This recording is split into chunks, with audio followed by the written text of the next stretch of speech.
হাসরের ময়দানে আল্লাহ পাক রব্বুল আলামিন স্বামীকে জিজ্ঞেস করবে স্ত্রী সম্পর্কে, স্ত্রীকে জিজ্ঞেস করবে স্বামী সম্পর্কে।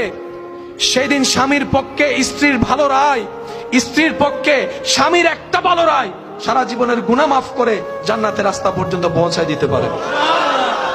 অর্থাৎ স্বামী ছাড়া স্ত্রী চলতে পারবে, স্ত্রী ছাড়া স্বামী চলতে পারবে।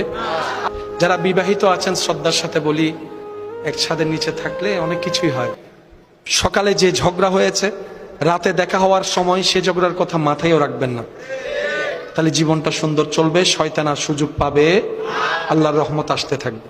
যে ক্ষমা করে সে ক্ষমা পায়, সুবহানাল্লাহ। যে ক্ষমা করে সে ক্ষমা পায়। স্বামী স্ত্রী হচ্ছে এমন দামি একটা সম্পর্কের নাম, আল্লাহ তাআলা মানব জীবনের সূচনার প্রথম সম্পর্ক দিয়েছেন আদম এবং হাওয়া। এই দুজনের সম্পর্ক ছিল স্বামী স্ত্রী। পৃথিবীর সৃষ্টির সূচনা থেকে সম্পর্ক শুরু হয়েছে কি দিয়ে? স্বামী এবং স্ত্রী। জান্নাতেও যে সম্পর্ক থাকবে এটার নাম স্বামী স্ত্রী। আরেকটু জোরে বলেন। স্ত্রীরা ভালো বংশের মেয়ে, ভালো মেয়েরা বেশি কিছু চায় না, সারাদিনের কষ্ট ভুলে যেতে পারে যদি স্বামী একটু মায়া করে মাথায় হাত বুলাই দেয়, সুবহানাল্লাহ। 10 বার না হোক, একবার হলো খাবার সময় প্রশংসাটা করে ফেলুন যে আজকের রান্নাটা অনেক মজা হয়েছে।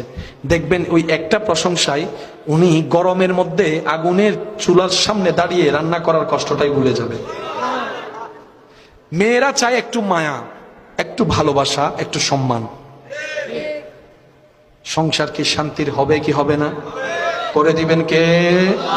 আর স্বামীদের সবচাইতে পছন্দনীয় বিষয় হচ্ছে আমার স্ত্রী সবার সামনে প্রকাশ্যে গোপনে আমাকে সম্মান দিক সবার উপরে, আমার কথায় হাঁ কে হাঁ বলবে, না কে না বলবে।